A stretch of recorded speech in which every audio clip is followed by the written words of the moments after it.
I'm Dan Drake, back on Front Up on Geno TV and Channel 99. Our guest today is Fritz McClure, a member of the Planning Board. Welcome, Fritz. Thank you, Dan. Nice to be here. Why don't we start out by talking a little bit about what brought you to this point at Nantucket? How long you've been coming here, when you moved here full-time, and so forth? Yep. I came to Nantucket first when I was in college in 1966. Met my wife, future wife, that first summer. So I kept coming back, and we were eventually married, and then we bought a house here in 1983 on Union Street, raised our three girls here in the summertime. I practiced law in Providence, and when it came time to retire 6 years ago, we made the decision to come to Nantucket and try it out year-round, and we haven't regretted it so far. It's stuck. Yes, exactly right. That's good. Yeah. And you started getting involved in the Planning Board, what, 3 or 4 years ago? You were an alternate? Yes, actually, I ran in 2 years ago, was defeated or lost, and then I ran again this last year. I was appointed as an alternate just for a few months before that because a vacancy occurred. Right. And so I've been on the board almost a month. I mean, almost a year. Right. Yeah. What was it about the Planning Board that appealed to you? From your background in law, were you a real estate lawyer? Were you? No, I wasn't a real estate lawyer, but I mean, I was involved in real estate. I mean, I had clients that were involved in real estate, and it just seemed to be an area that interested me in terms of local. I waited about a year before I got involved in anything. Then I got involved in a nonprofit You here, can say the name. Egan Maritime, which I'm now president of, and I enjoyed that. And then I ran for the Shellfish Board. There was an appeal for would people please run, and so that was also of interest to me. So I ran for that, and I'm still on the Shellfish Board. And the Planning Board was just something I saw evolving as maybe a different perspective needed to be brought to the board. And so that's really the reason I ran.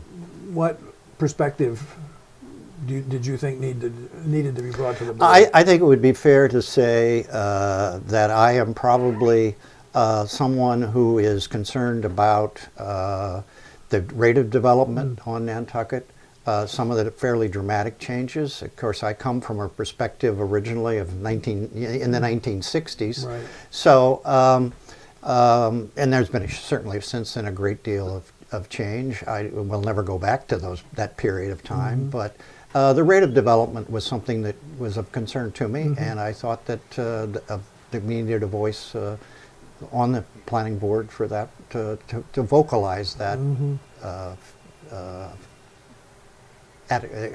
viewpoint. Do you think that's been heard? I mean, it's a short period of time, but do you think? It's a short period of time. There actually was unique. Usually there's one person a year elected to the Planning Board. It's a 5-year term. Because of a vacancy that occurred because of a resignation. There were 2 seats that were up, so there were 2 of us that were elected last year, new to the board. I think we both probably represent that same type of concern about development. We're both lawyers, and so I think we bring something to the board in terms of background. But I think it is definitely a different viewpoint. I think what I've been very pleased about is I think the reaction to our being on the board has been a positive one. I wasn't optimistic about what kind of reception we might get. Yeah, I mean, it was a pretty homogeneous board for a long period of time. But I'd say everybody, we definitely have different viewpoints. I think people on both sides, we've been trying to be respectful of each other's viewpoints.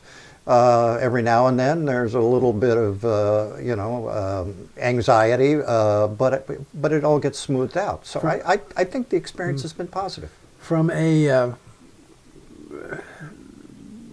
simplistic perspective, how do you slow down development? I know it's really complicated, But how do you slow down? How do you think you can slow down development? Well, on the planning board itself, it doesn't really control development. Yes, we control the approval of secondary dwellings, tertiary dwellings, subdivisions, so that there's some choice there. But I'd have to tell you, in the period of time that I've been there, there have been very few no votes on things because they basically do meet the criteria that's set forth in the zoning bylaw. I think it's more just paying attention to what's going on. Certainly, all the members on the planning board are also on the planning economic development planning commission. Right. Commission is more of a public policy body, and I think there we have opportunities to discuss it. Two things that are coming up. One, the review and republication of the master plan is coming up in the next couple of years. The review and republication of the long-range transportation plan is before the Planning Commission now. So I think both of those will create opportunities to have a public discussion. What is covered by the transportation plan? Almost everything that, and it goes out for 20 years, so it's difficult to predict what transportation needs will certainly be by 2000. Well, certainly in the last 20 years, nobody would have predicted what's happened. Exactly right. Yeah. So, it is a long range. It is something that's required by the federal government for us to receive federal and state funds. Are there some specific types of activities that concern you in terms of the build out and the development that's going on?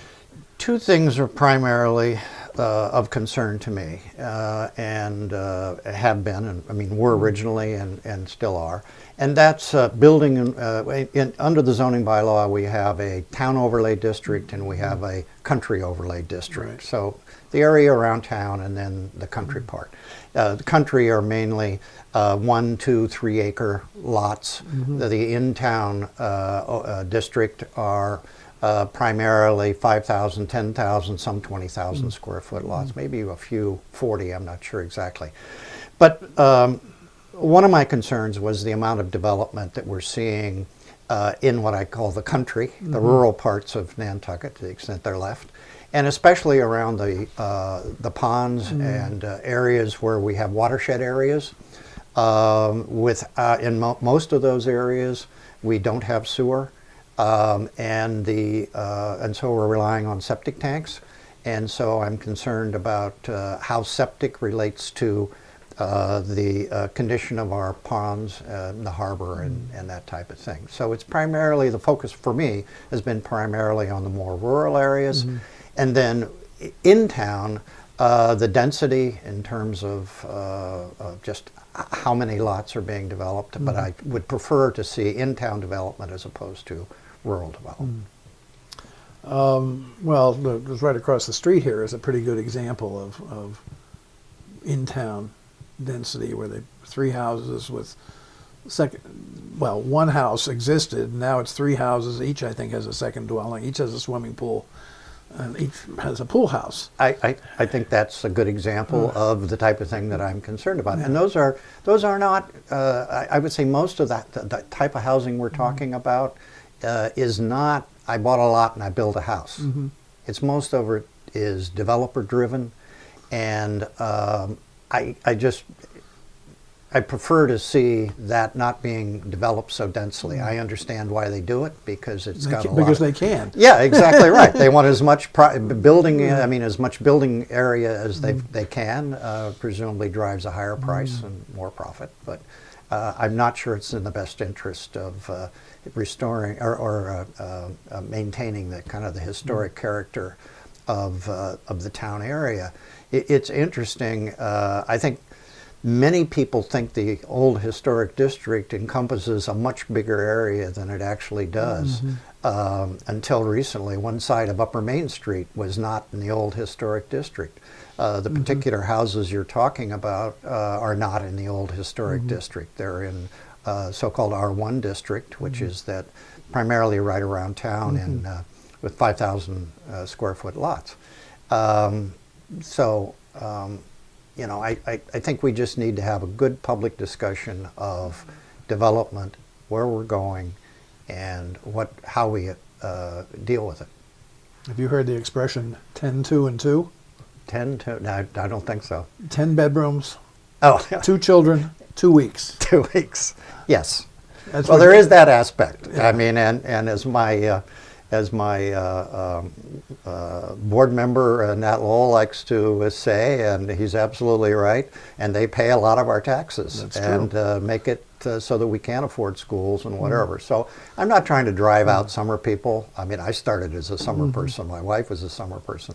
I'm not trying to do that. I think, in my viewpoint, yes, from my perspective, some of this is a little too large, too much. But, you know, it is what it is, and I think that we probably do need to take a look at some of the zoning bylaws to see whether there's, if as a community we decide that that is too much development, or the type of development is too much, then we create mechanisms to deal with it. But Somebody said you were on a crusade against swimming pools. Is that true? it is not a crusade against swimming pools. Yes, I have sponsored a citizens article that would restrict swimming pools more than they are right now, and that's a topic of discussion. It's apparently the buzz on social media that I don't look at social media, so I'm ignorant of whatever may be going on there for the most part. But the practical part is this, and again, it's an issue I looked at. Again, the houses across the street that you're talking about, high density, swimming pools, small lots, and we have over 800 swimming pools that have been built in the last 10 years, maybe less. And they've been built, there are currently no regulations that regulate specifically noise, light, that usually emanates from swimming pools. There's no regulation. The health department doesn't have any regulations in terms of what you do with pool water or any of that. So it's completely unregulated, and I thought it's time to have a discussion about swimming pools. And some people seem to think that I'm out to outlaw all swimming pools, which is not the case. I'm focusing on potential nuisance to neighbors with respect to light and noise. We have a light and noise ordinance, but it wasn't written with swimming pools in mind. And so I think probably isn't very effective with that. So when you're in town, and so the what I have proposed is basically in town in those smaller lots, we would not have swimming pools. So that's the 5,000 square foot lot, that's the 10,000 square foot lot. And that's it. It's in town. It's those areas where you have maybe a 5-foot setback, and so you have a small lot, densely populated. Somebody can build a swimming pool 5 feet from the property line. Your house could be 5 feet on the other side of the property line, and with the potential for somebody's enjoying themselves in their swimming pool. And I think the rights of the people, the neighbors, need to be equally heard as opposed to the rights of the people to build themselves a swimming pool. More to come on that subject, I guess. More to come. I mean, I will say at least we will have a good public discussion at the annual town meeting. I don't predict what the outcome will be, but it should be a vibrant discussion. Just in closing, Fritz, is there anything that you hope to accomplish specifically in the short term, in the relatively short term, the next 6 months or a year, other than perhaps getting the discussion on the swimming pools? No, I don't think this isn't a fast agenda. I think we just want to see that the planning board represents a cross-section of the viewpoints that this community has, and I think there are, I mean, I don't think I would have been elected had there not been a significant constituency that is concerned about the rate of development. And so I reflect that, and I'm going to talk to that issue in whatever way I can. And yes, there may be limited things actually as a planning board member, but at least we can discuss those issues and we can talk about things. And there are discussions of other issues that we, among the planning board, have talked about, and I think there is more consensus there than about places we ought to go and things we ought to consider than maybe a lot of people would think there is. Well, maybe we'll get together another day and talk about some A year from now or 2 years from now and see what it was. I haven't been on the board for a year yet, and I've got 4 years after that, so it's a long time. Fritz McClure, thank you so much, and good luck to you. Thank you, Dan. Thank you.